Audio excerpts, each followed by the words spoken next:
Hi, everyone. We're here to talk about plastic, which is a controversial topic. So we just want to give you the heads up that we're not here to give any health statements or we know it's all about making little changes to maintain sustainable approaches. So we're just here to kind of dive in a little bit in terms of talking about if plastic is a real problem or solution. We'll have a chat box that you are free to use to ask any questions along the way, and we'll have 5 minutes at the end to answer some questions. So if we don't get to answer them all, we'll be emailing you or contacting you to talk about any specific topics that we won't be able to cover because of time. This presentation is also getting recorded, so if you want to share this valuable content with anyone after this, feel free to do so. My name is Viviana, and I'm a waste consultant here in Western Australia. I love the topic of plastics because it is, as we can all have. A little bit about us and what Gurru does is waste, but our focus is sustainability. The agenda for today is talking about a bit of plastics and how they influence our lives. But before we start talking about plastics as a material, we would like to give a little bit of an introduction or a timeline about how plastics were invented and why. The first time we talk about plastics or how the birth of synthetic plastic came through was for fossil fuels, and this was in 1907. When plastic was first invented, they were meant to be mass produced, but because the materials were getting really convenient and cheaper, we saw in 1948 the consumer boom and the rise of single-use plastics. Single-use plastic, as its name says, are designed to be used one time and disposed. The mass production of plastic was making items cheaper and more accessible, and the widespread adoption of single-use plastic was massive. And in this year, something that we all probably have at home was invented, that is Tupperware. In 1997, the rise of BPA's concerns start coming through, and we'll talk a bit about BPAs and why they are so concerning. But 1997 was the first time that we could start spotting BPAs in chemicals in babies' bottles, received, and food containers. And we also discovered this year the Great Pacific Garbage Patch. I'm not a big fan of calling it the Great Pacific Garbage Patch because it's actually a huge island of garbage floating in the Pacific Ocean. I don't know what it's called great, but it's massive. And I encourage you to have a look at that because it is a bit concerning because every year grows and grows and floats around the Pacific Ocean, and it's just made pure of plastic pieces. This is something really good that I like to talk normally when waste talks. It's about plastics and how every time we dispose a plastic item, it doesn't go it doesn't disappear, it goes somewhere. Plastic never decomposes, it just simply breaks down into smaller and smaller pieces. So just give you an example, like a plastic bottle. Your plastic bottle, if it doesn't get recycled and ended up in the environment or the ocean, the pieces of that plastic bottle will eventually break down within the time into microplastics that are about 5 millimeters to 0.1 micrometers. And within the time as well, those micrometers will even decompose and break down into smaller and smaller pieces. And those tiny pieces are called nanoplastics. And those are the items that we ended up eating or breathing without it obviously noticing. The problematic of plastics start growing around the 2000s. In 2004, we called microplastics for the very first time. It was presented in the 1960s, but never was confirmed by scientists until then. But when they start looking for them, they discovered they were everywhere. So what are microplastics? As we mentioned before, are those small pieces of plastic that break down within time into the environment.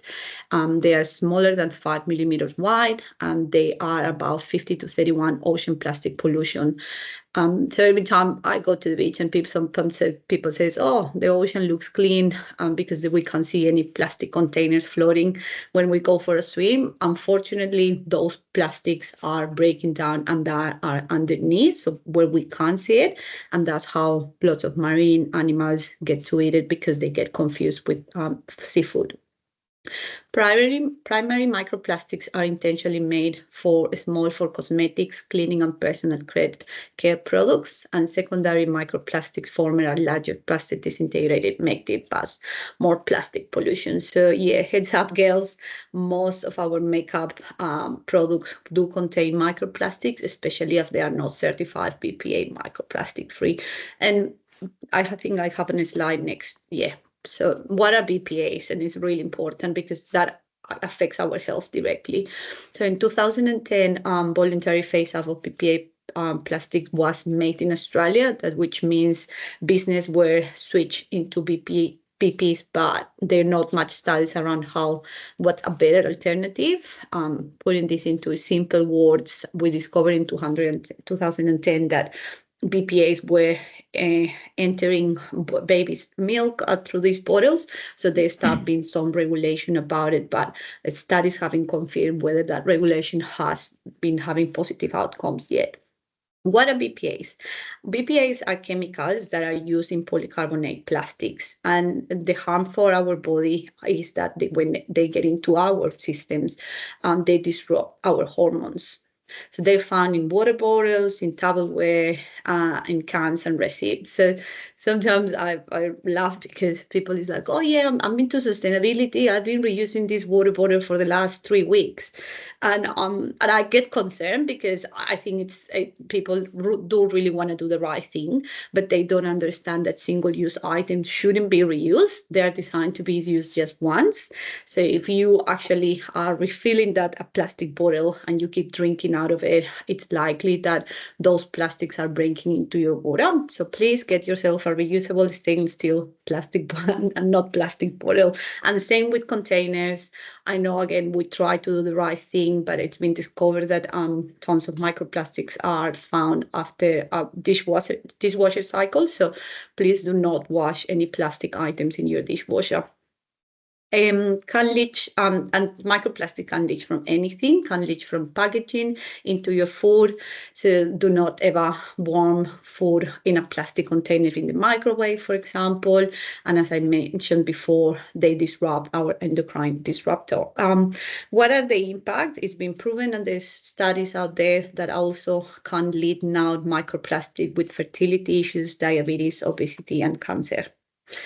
There's also some implication in terms of our environment. We know how bees are important for our sustainability and food impacts and how they contribute towards agriculture.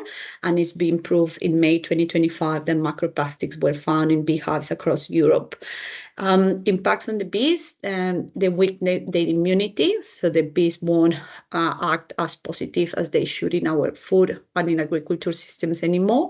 And what it matters to us is because bees pollinate about 75 of our all food crops. So it is concerning, and that was found recently in May 2025 this year. Just to finish with this timeline, in 2018, a global movement to ban plastic happened. So it's not all bad news. Australian states like Queensland and Western Australia have banned light and well single use of plastic bans. And the good thing is that our studies now that prove that this plastic ban have actually reduced plastic contamination, or at least plastic in our beaches. So it is a great example that when policy and government get together, it actually causing behavior change, positive impacts. So consumption of plastic bag fell in these two states about 90% since 2017. In 2021, we had a national plastic ban announced. That means lots of items were adding into the list into different states, and my favorite one is the one that is happening at the moment in South Australia with these annoying soy sauce fish containers for sushi that are going to be in South Australia since this year. They also are eliminating the plastic stickers on the fruits. And they have to be replaced for compostable. So really looking forward for the other states to be adapting this soon. In 2025, we have seen in WA as well a polystyrene expanded plastic packaging. I'm due to hear if that also involves products that are being exported or imported from overseas. So I will keep you posted. I will leave Maureen to talk about this? Is that, yeah? No, one more thing. I got to answer this question. Some of the issues I face on my daily basis when I try to educate people around plastics is that they don't believe plastics actually get recycled. So like, oh, Viviana, what do I bother separating my plastic container into the mixed recycling bin? Is everything goes into landfill? And that's actually not true. And we are a third party. We don't work for any waste collectors, so we can't guarantee you that that's actually not feasible for waste companies to keep doing. And we thought it could be a good way to explain how plastics, when they leave your building, how they get treated. So plastics don't go to landfill. As I said, that would be really expensive for waste contractors to maintain unless they're heavily contaminated. So if you have, I don't know, half of a curry or a meal in your container, please do scraps those organics leftovers in the organics bin, give it a quick rinse under the sink and put it into the dishwasher. We do not recommend you to spend 10 or 15 minutes washing a container, or as I mentioned before, putting into the dishwasher, because that will create microplastics in the cycle. But give it a quick rinse and just think about recycling as a business. We want that item to be something else, ideally the same item. So when your plastic bottle or goes into the bin, it gets collected, it gets transported into a sorting facility, depending how the technology in that facility is. The plastic will be sorted using manual or optical machinery, depending. In WA, we mostly have just manual sorting. The processing is divides the type of plastics manually or by machinery in types of plastics, and they are weighed there for a market to be attracted to that material to make something out of it. So it is a bit of a process to get there. Just up to 10% of all the plastic ever made in Australia gets recycled because of this. So that's why we always encourage you to get reusables if you can. All right, Maureen, thank you for everyone for listening. I will give this rest of the presentation to Maureen. Thank you, Viv. Yeah, let me check if it works. Yes. So in terms of numbers, where are we currently at? So the Australian government has developed a National Waste and Policy Action Plan. And in this plan, there are 7 targets to reduce Australia's waste and improve its recovery and resources. And 2 important ones are related to plastics. So the first one is that Australia wants to have a 80% average resource recovery rate from all waste streams following the waste hierarchy by 2030. And that resource recovery rate is the percentage of waste that's being reused, recycled, or recovered. But as you can see on the right, at this moment, or 2 years ago in 2023, plastic only hits 12%. So there's still a lot to gain in that area. And the second target that is related to plastic is that Australia wants to continue the phase out of problematic and unnecessary plastics. But in 2022, we actually brought an additional 16,000 tons of those problematic plastics on the national market compared to the year before. So according to the results that are being published by the government to monitor that action plan, we are not really going into the right direction yet when we're talking about plastics. So therefore, we should shift our mindset to a more circular one and really rethink how we are using plastics, from designing to from designing products, that use less material, to schemes that extend the lifetime of products. And since material use is the single largest determinant of energy use and emissions, it's also really important to move up that 5R circularity or waste framework to transition to a more circular economy. And as I mentioned before in the previous slide, plastic is currently diverted from landfill by only 12%. So meaning it's being reused, recycled, or recovered. So the center 3 in the triangle you can see in the middle, and the rest is going to landfill currently.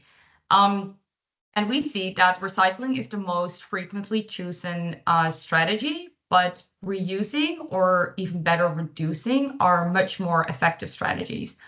So we're going to share some reducing strategy tips that you can use in the office.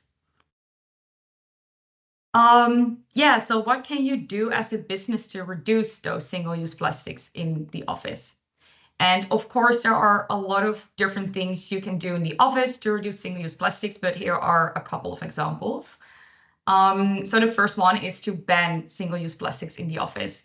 So you don't have to wait for the government to implement new directives. Just implement a procurement policy yourself that prevents single-use plastics in the office. I have a small example, but what you also can do is provide reusable coffee cups, bowls, plates, cutlery in the shared kitchen. And those two are a little bit similar because I sort of experienced this myself when I was still working for a company in the Netherlands. So as part of the EU single-use plastic directives, disposable plastic cups and containers on site were banned from offices since January last year, so January 2024. So our office removed basically all single-use coffee cups from the office and wrote a policy that employees needed to bring their own reusable cup. And at first, obviously, like everyone needed to get used to that and didn't like it because people don't like change. But after a couple of months, it became something like really normal and no one complained about it anymore.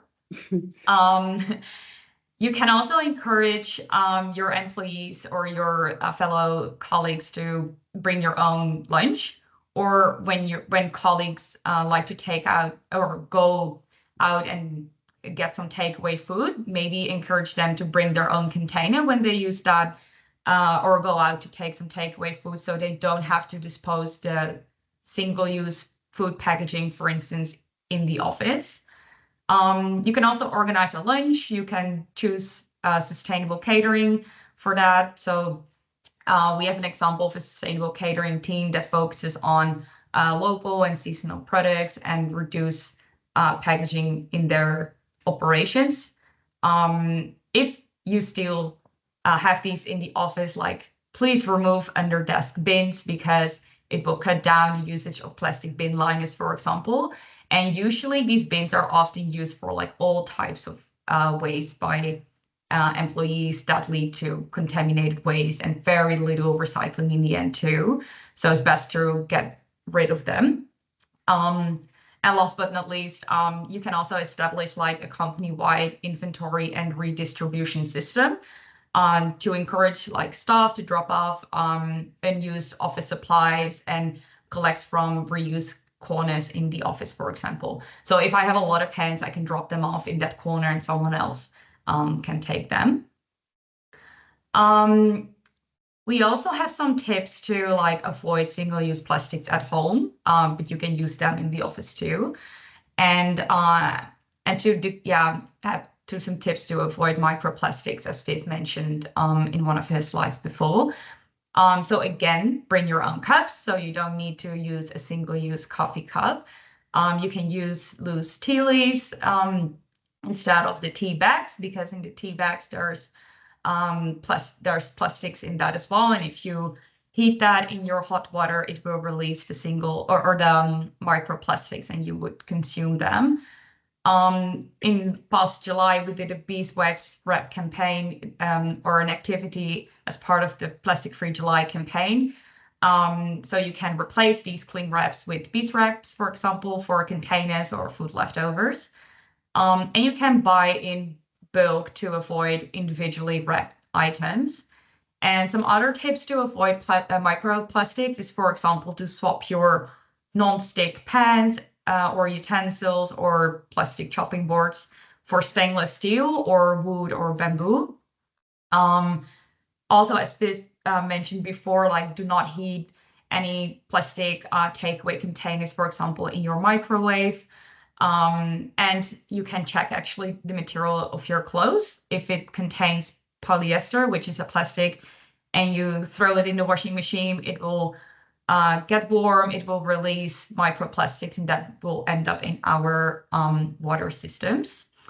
But in the end, it's still all about spreading awareness. So talk about this with people you know. Yeah. And then as Gurru, we also offer, it's not going to the next slide. There you go. Is it there? Oh, yeah, it's there. Oh, yeah. Yeah, so in Gurru, we also have engagement campaigns. So in November, we will have a campaign around the National Recycling Week. Last month, we did the Plastic Free July campaign, and we also offer a reuse route campaign. I don't think we have time to really elaborate on each and one of them, but they all contain workshop activations and some great communication. So we can share some extra information around these ones. So off to the next. I clicked, but I'm not sure if it's happening. Yeah, it is. It is. We can see the green Okay, plastic great. free is not realistic. Okay, praise it. So some last key takeaways. Of course, eliminating plastic completely is not realistic. We also need it for a lot of different things. But it doesn't mean that we can't do anything about those unnecessary plastics. And by understanding where plastic hides, how it affects us, and what simple swaps we can make, we can reduce our exposure and our impact. And it's not about going, zero waste overnight. It's just about making process and progress. And you can just start small, pick one thing to change this week, share a tip with a friend, start a conversation at work. It all counts. So yeah, and I think that is already the end of our little webinar about plastics. And we have 5 minutes, which I think we did very good to answer some questions. Yeah, I don't know if you can tell us if we got any questions in the yeah, chat maybe box. just check if we've received any, or feel free to, I'm not sure if that's possible, by the way, but to unmute yourself and ask a question. Yeah, but thank you so much for attending the webinar. I just would like to add something on this last one. Of course. We just bring them. I think because the name of the webinar is plastic, it's a problem or a solution or both. I think I would like to finish answering that question. We don't think plastic itself it's a problem. We think that the problem is how we've been using plastics lately. So the misuse of plastic is what has taken us into all this that we just discussed today. Just be more conscious, as Marin said, with your use of plastics. You can find one thing where you can start detoxing your life, and there's now proof. And there's a new study release called PARTH, PAARTH, that I really encourage you to have a look. It's online available, and it has proven how a group of volunteers across the time decided to decrease the use of plastics and how that can positively impact their health. So there's proof and studies behind that now can show us that if we use less plastics on our daily life, that can improve our health. So it's not all bad news. It's not also saying that plastics is the problem. It's how we misuse them, and it's just kind of our decision and our responsibility to make those decisions every day. And as Marina has also said, spread the message. The person sits next to you. If they're having a tea today in a tea bag, just make sure you have a conversation about loose tea. And if someone is hitting a container in the microwave that is plastic, just give awareness. Knowledge increases when we share it. So that's what we're here for today. I think I saw someone raising the hand with a question. Do we have a chat? Guys, you have a couple of questions in the Q&A. Yes, so I see the Q&A question. So maybe this is a nice one for you, Viv, to answer. There is a question if compostable packaging is better than single-use plastics. Oh, that's great. Yeah, well, there's lots of information about compostable items out there. The difference between a compostable item and a plastic item is that the lining of that compostable is made of it's plant-based. So that what makes it break it down quicker. The only thing that we need to be aware with compostable items is they do need to get or go into a compost facility. So if we ended up with a compostable item, that could be home compostable or industry compostable, and that item goes into landfill, is pretty much the same than that a plastic item. So let's just make sure that if we want to go the road of compostable items and using them, we disposing them correctly so they break down quickly, and that means needing to go into a compost facility. Thank you. And then there is this other question. Is there any technology in the present for plastic to be in the circular economy? I'm not sure if I completely understand the question, but well, recycling plastic is really difficult. We see a lot of like plastic recycling facilities going bankrupt actually, because there is a lot of competition coming from virgin plastic since it's still cheaper. So that's, again, really about rethinking how we use the material. So if there's any technology in the present for plastic, yeah, I'm not sure if that answered your question, Jacqueline. But 1 minute left. Not sure if there's one last question we can answer, but otherwise feel free to reach out to Viv or myself, and we'd love to talk to you more about this topic. So yeah, thank you so much for attending this webinar, everyone, and looking forward to keep in touch. Thank you. See ya. Have a good day.